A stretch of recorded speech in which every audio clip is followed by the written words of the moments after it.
Welcome, ladies and gentlemen, to the Beginner's Guide. This is The Trouble with Bubbles, and I know a little bit about this game. I know that it's by the same people who did the Stanley Parable, and it's another type of walking simulator with an obscure story that's just really, really weird. Sorry, I'm setting a timer so I know how long I'm playing. Alright, let's get right in.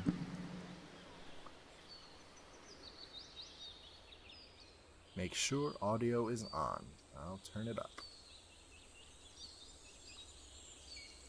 Alright, so we walk and we click. That's it. Simple enough. Hi there. Thank you very much for playing The Beginner's Guide. My name is Davey Reedon. I wrote The Stanley Parable, and while that game tells a pretty absurd story, today I'm going to tell you about a series of events that happened between 2008 and 2011. We're going to look at the games made by a friend of mine named Coda. Now, these games mean a lot to me. I met Coda in early 2009 at a time when I was really struggling with some personal stuff, and his work pointed me in a very powerful direction. I found it to be a good reference point for the kinds of creative works that I wanted to make. So just to start you off, this is, I think, the first game he ever made. It's a level for Counter-Strike. You can walk around here, by the way. And mostly it's just Coda learning the basics of building a 3D environment. But what I like is that even though he starts from the simple aesthetic of a desert town, he then scatters these colorful abstract blobs and impossible floating crates around the level. And of course, it destroys the illusion that this actually is a desert town, and instead this level becomes a kind of calling card from its creator. It's like a reminder that this video game was constructed by a real person. And it kind of makes you wonder, what was going through his head as he was building this? This is what I like about all of Coda's games. I mean, not that they're all fascinating as games, but that they are all going to give us access to their creator. I want us to see past the games themselves. I want to get to know who this human being really is. And that's exactly what we're going to do here. So, it's 2008, Coda starts making these games, and he never releases any of them. He doesn't put them onto the internet, he just makes them and then immediately abandons them, and they sit on his computer forever.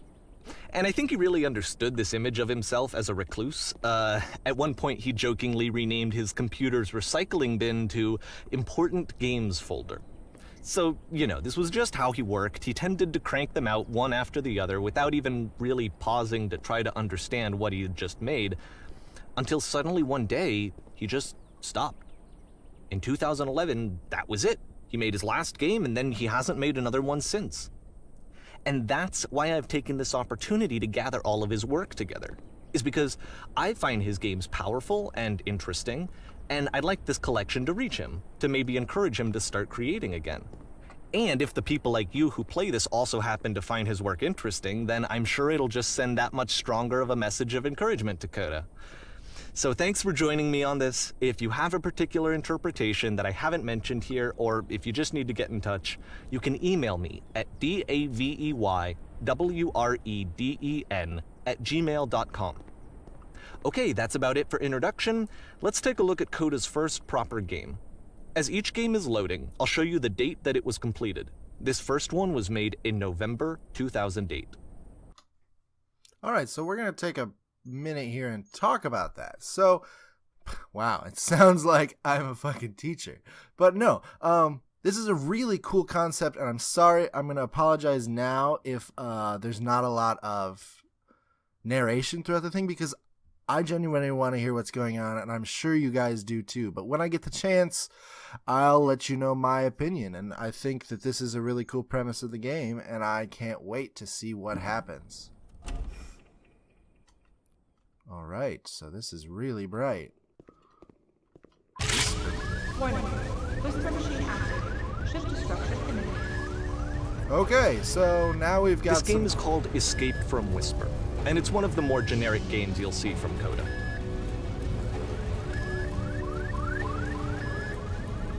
So we have a fighting mechanic. It's not designed, but it's there. Security hull breached. Hostile alien life form inbound. It kinda looks like this game was abandoned mid-development. For instance, you have this gun, which you'd think would indicate that there are supposed to be monsters or enemies somewhere, but then clearly there are no enemies anywhere. You can't even reload the gun when you run out of bullets. But ultimately we don't really know. Maybe Coda thought that actually it was complete the way that it is. And I think that we should talk about his games for what they are, rather than for what they're not. Enemy force neutralized. Begin to shoot it I love how you can see the bottom of the universe from this room. I would have never noticed that if he hadn't said it, because I'm not observant. I'm just so into playing this game that I just want to go, go, go. Which way?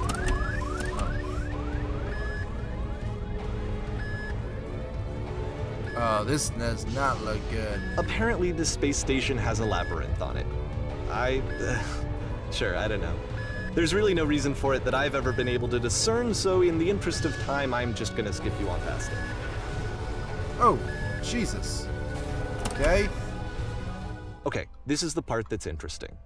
The game has this narrative about the Whisper Machine and how it has to be turned off, and then you get to the engine room. Okay. Ooh. Hey, you there, in the engine room. You could save us all. That beam is powering the Whisper Machine. We could disrupt it by introducing a great enough heat signature. If you... Okay. Your body could stop the beam. But then I would It's die. so much to ask, but for all of our lives, would you do it? Could you give yourself? I mean, I have to. I don't have any other options. If I wait around, are you going to say something?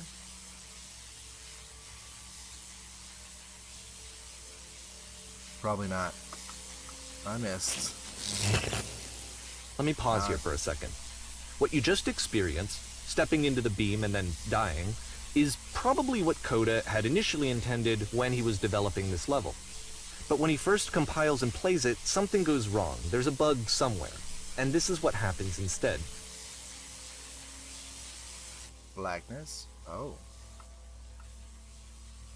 Okay. Cool. Whoa. The beam causes you to start floating. And this is an important moment for him. Because yes, this is technically a glitch, but Coda identifies something human about it, like how small it makes you feel in the face of this larger chaotic system. Or this floating could be the afterlife, a peaceful place, juxtaposed against all of the hysteria that you've just had to traverse. I don't even know. I have no idea what he was thinking, but what's clear is that after making this, something lodges itself in his brain. He wants to do more of these really weird and experimental designs. So he stops work on this and moves on to a stream of tiny little games that go in all sorts of directions. Let's go ahead and take a look at the first game he made after leaving this one behind. November 2008. The past was behind her. This is such a cool game. I cannot move. Oh. Yep, in this game you can only walk backwards. That is crazy. If you haven't seen on my channel, I have a game called... Oh. So it's a short and relatively minimalist experiment combining motion and narrative. It is less advanced than the previous game, but actually it seems to be more focused, more complete. Coda's trying to give it a unique voice rather than simply basing it on a pre-existing trope. I have a game called the Museum of Simulation Technology demo posted, and it's in this insane concept. If you haven't seen anyone play it or played it yourself, please go check it out. Markiplier and Jacksepticeye also have videos of it recently, so check them out as well. It's not, I'm not gonna say it's similar to this because it's a completely different concept, but I love this type of thing as well.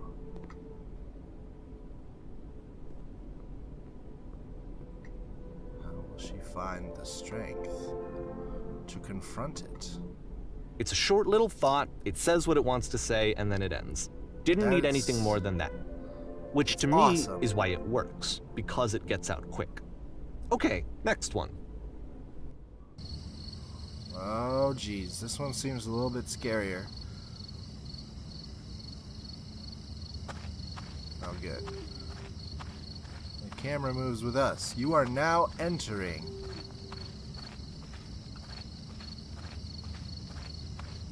nowhere in And that's it. particular. Okay, the meaning of this game won't be clear just yet. Please be patient with me for a few more games, and I promise you'll see what makes it interesting. Okay, I'll trust you.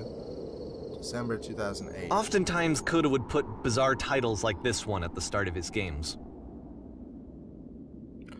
I didn't barely get to I read wish I'd that. known him at the time that he was making these early games. He would really only talk to me about his work as he was making it. Once he stopped work on a game, that was it. It was dead to him. And I don't agree with that at all, but what are you gonna do? Okay, things are getting slower. It's getting harder to walk up this. Once you've been slowed to an absolute crawl, the door at the top of the stairs opens.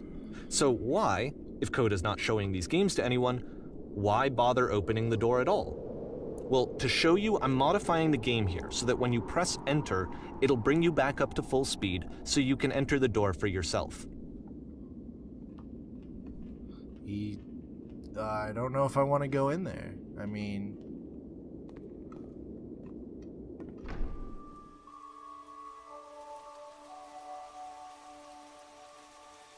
What?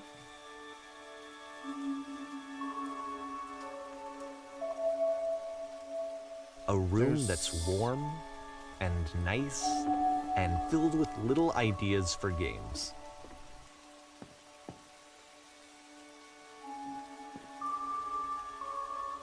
Coda would often tell me that he didn't mind if people thought of him as cold or distant. He said that he knew that he was actually a vibrant and compassionate person, but that it takes time to really see that. It can be a very slow climb to get there. This is really cool.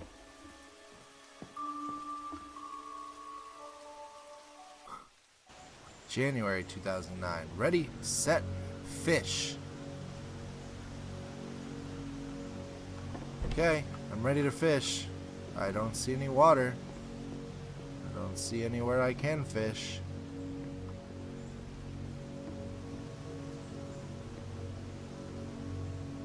Well, this is new for Coda.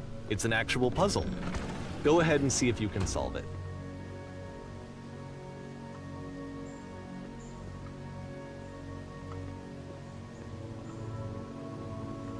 Go ahead and see if I can solve it.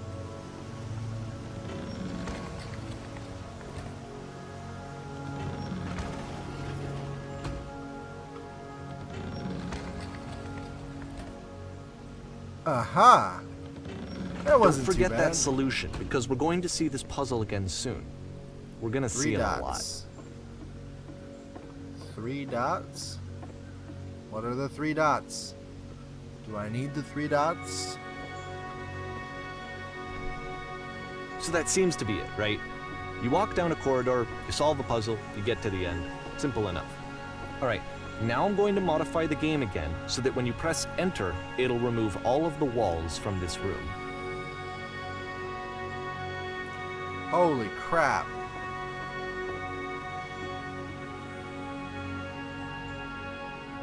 How about that? There was more to it than we had any way of knowing.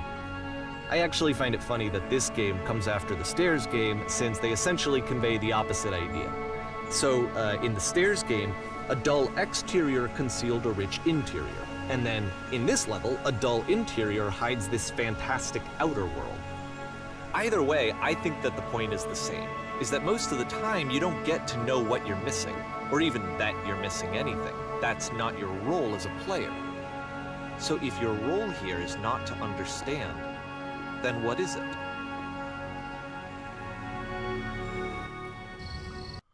Alright, I'm going to stop here. Chapter 6, exiting January 2009.